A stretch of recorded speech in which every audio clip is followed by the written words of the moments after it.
There's a reason we tell scary stories around a campfire. The wilderness is vast, and in the dead of night, it's easy to feel like you're not truly alone. The deep primordial dark presses in, and the familiar sounds of the forest, a rustle of leaves, the snap of a twig can start to sound sinister. Your own mind can become your worst enemy. But what happens when it isn't your mind at all? What happens when that feeling of being watched becomes a terrifying reality? These are 4 true stories from solo campers who went into the woods looking for solitude, but found something else waiting for them in the dark. Story 1: The Audience in the Trees. Our first story comes from a man named Mark, a hiker and photographer who loved the peace of the Pacific Northwest's sprawling national forests.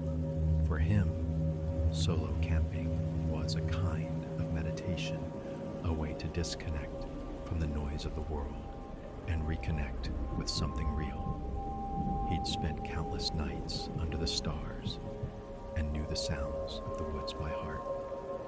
He can tell the difference between a deer and a raccoon just by its footsteps. He was comfortable in the wilderness, or at least he used to be.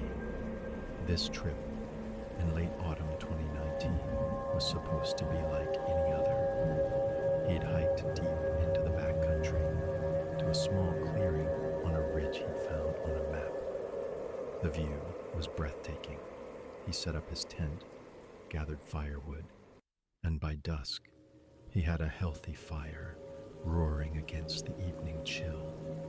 He sat on a log, a tin mug of hot tea in his hands, just watching the flames dance. This was the moment he lived for perfect solitude. But as total darkness fell, a different feeling began to surface. It started as a prickle on the back of his neck, the kind you get when you feel a draft in a closed room. He told himself it was just the chill setting in, but the feeling didn't go away. It grew into a distinct, undeniable sensation of being watched. He lifted his head, scanning the impenetrable wall of darkness around his camp. The fire threw long, twisting shadows. This seemed to writhe like living things. He told himself it was just his imagination. He tried to focus on the normal sounds of the night, but there was a new element now, a low hum of wrongness. That's when he saw a lack of something. In the cowl of dancing shadows, one patch of darkness was stiller, deeper. It was just beyond the fire's reach. Next to a massive fir tree, it had a vague, upright shape, suggesting something was standing there. He stared, his heart beating faster, telling himself it was a trick of the light. He held his breath, waiting for the flames to shift and reveal its true form, but the shape remained static and solid. He blinked, rubbed his eyes, and when he looked again, it was gone. Relief washed over him, quickly followed by a new wave of anxiety. Was he just tired, dehydrated? He forced a laugh, trying to break the spell of fear. He tossed another log on the fire, pushing the darkness back a few more feet. But the feeling of being watched was no longer a subtle prickle. It was a palpable weight. He felt 100 unseen eyes on him, tracking his every move. Paranoia began to sink in. Every snap of a twig was a footstep. He scanned the tree line again, more deliberately this time. And then he saw another one. To his right, between 2 ferns, was another patch of deeper darkness. Another vague, upright shape, utterly motionless. As he stared, his blood running cold, he saw another, and then another. They weren't moving, but they seemed to be materializing in the shadows, forming a loose semicircle around his campsite. They were just shapes, but their presence felt intelligent, malevolent. They were watching him. Primal terror gripped him. These weren't bushes. He was surrounded. His mind raced. Bears? No. They wouldn't stand so silently. Other campers? Why would they just stand there in the dark, watching him? The silence was the most terrifying part. With fumbling fingers, he grabbed his headlamp and clicked it on. He aimed the powerful beam at the first shape he'd seen. The light hit the bark of the fir tree and the empty ground beside it. Nothing. He swung the beam to the right, to the spot between the ferns. Nothing. He swept the light across the entire perimeter. The figures were gone, vanished, the moment the light touched them. But he knew what he'd seen. The feeling of being watched hadn't lessened. If anything, it had intensified. As if they were angry he had exposed them. He was no longer just being watched, he was being judged. He spent the rest of the night with his back against a log, axe in hand, praying for dawn. He never saw the shapes again, but he felt them in the oppressive silence and in the chilling certainty that he was not, and had never been, alone. The experience left a deep scar, and he has never been able to find peace in the woods again. That feeling of being watched is a common thread in these encounters. But for our next storyteller, the threat wasn't just a feeling, it became a sound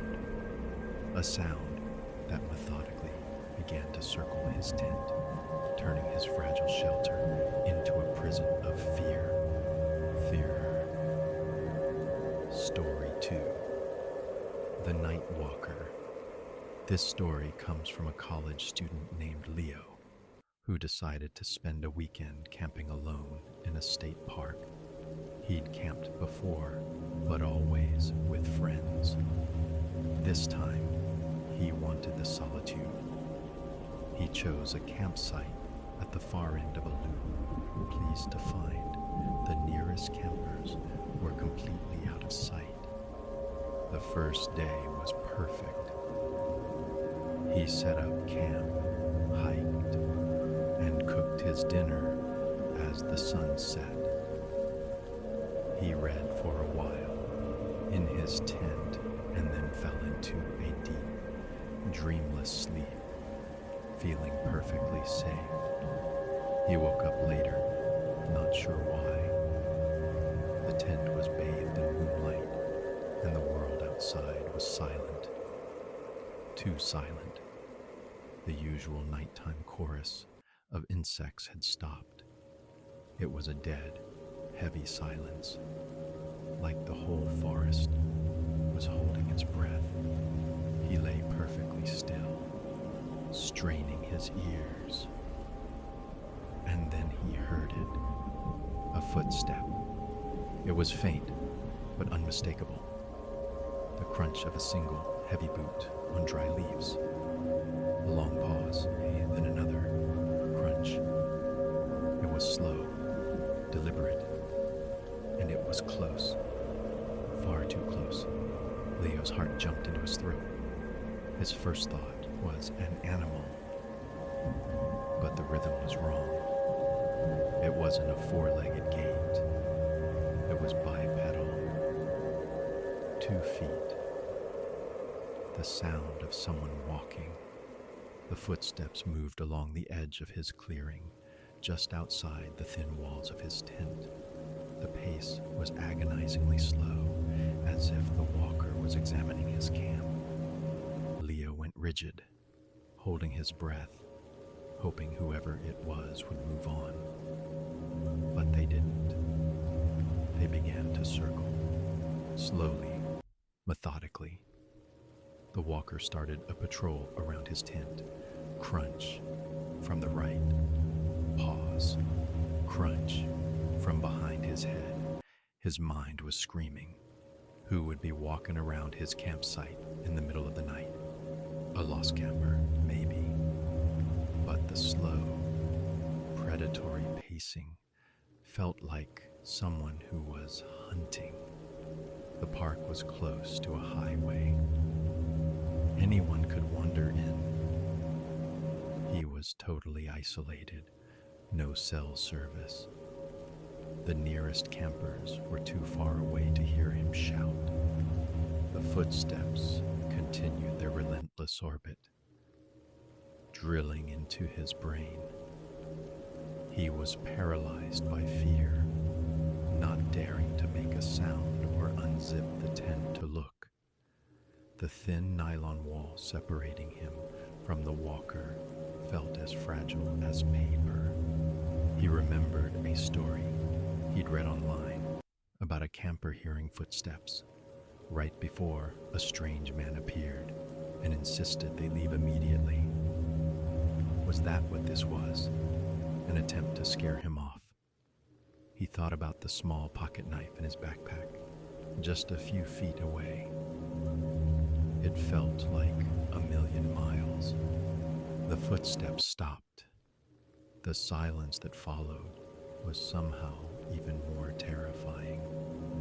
Leo pictured a dark figure standing silently over his tent, a silhouette against the moon. He didn't breathe. He just waited. Then, a new sound, a soft, scraping noise right next to his head.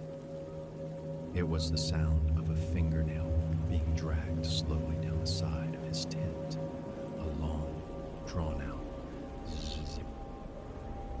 The sound vibrated through the fabric and into his bones. That was it. The paralysis shattered. He let out an involuntary gasp.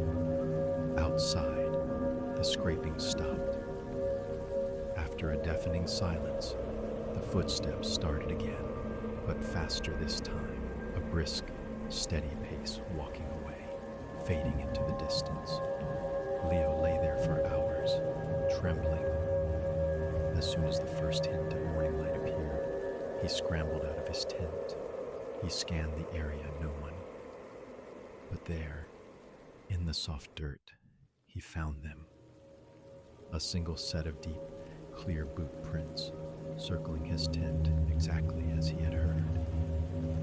They made a complete circuit before leading off toward the main trail.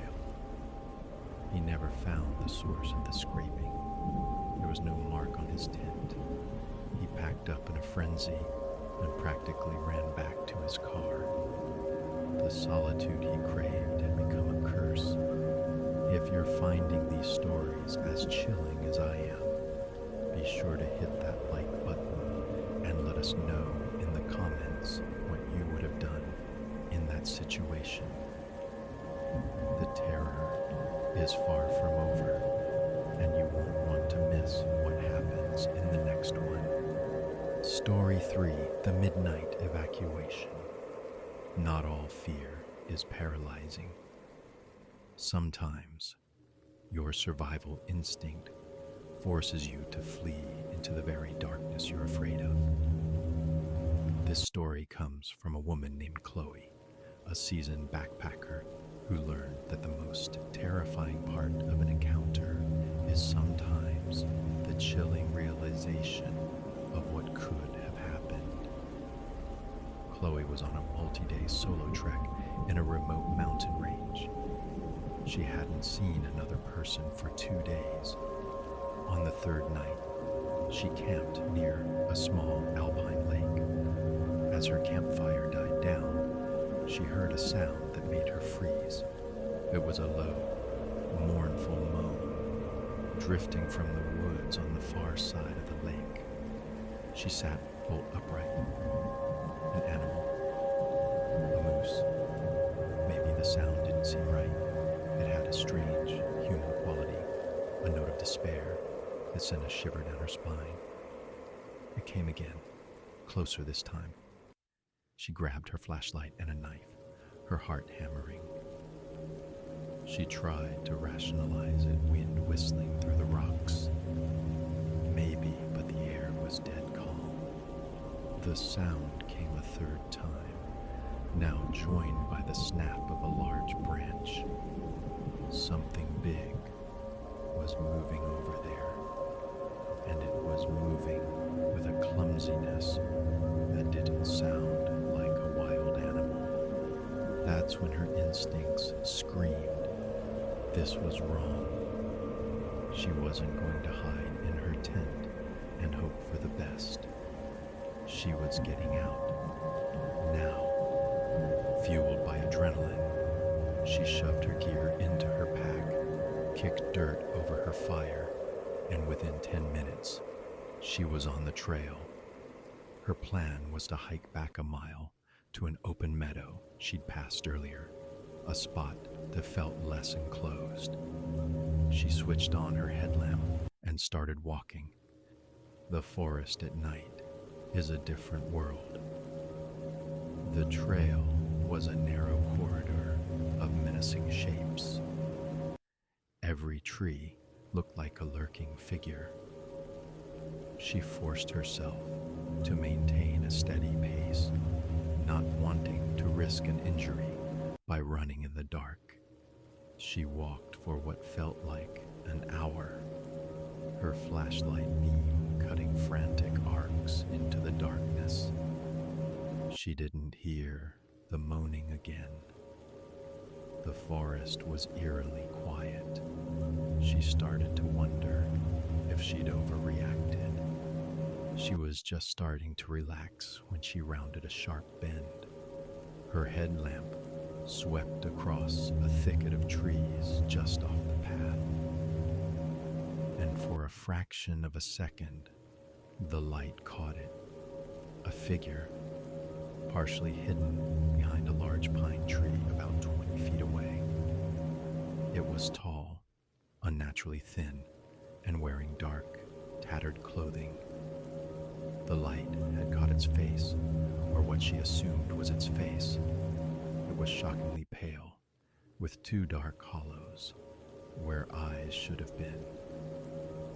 It wasn't moving, just standing there, in the middle of the woods, watching her. The moment lasted a heartbeat, but the image was burned into her mind. She didn't scream. She didn't stop. A cold, surgical terror took over. She just walked faster, her breath coming in ragged gasps, not daring to look back. She never knew what it was, a hermit or something else. The stillness of it, the way it was, concealed as if waiting for her, none of it made sense. She reached the meadow and didn't even set up her tent. She just sat with her back to a boulder, knife in one hand and flashlight in the other, and waited for the sun. The memory of that pale face was far more terrifying than any sound. It was the confirmation that her fear had been justified and that she had been right to run. In these stories, the campers hid, they froze, they fled. But what happens when a camper, pushed to their limit, decides to push back? Our final story is about what happens when you shout into the abyss. And the abyss answers. Story 4, The Voice in the Dark.